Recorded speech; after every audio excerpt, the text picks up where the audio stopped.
Yo, what's up guys, welcome back to the channel. In today's video, I'm going to show you how to turn off marketing notifications in Bright.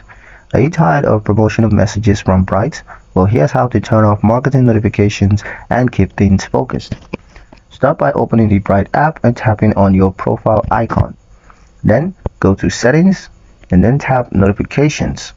Scroll to this section that's labeled promotional and marketing. And here you're going to find options for product offers, campaign updates, as well as promotional emails and push notifications. Toggle each one off to stop receiving those messages. You can also tap unsubscribe from all marketing if you want to opt out completely. Changes take effect immediately, so there's no confirmation emails required.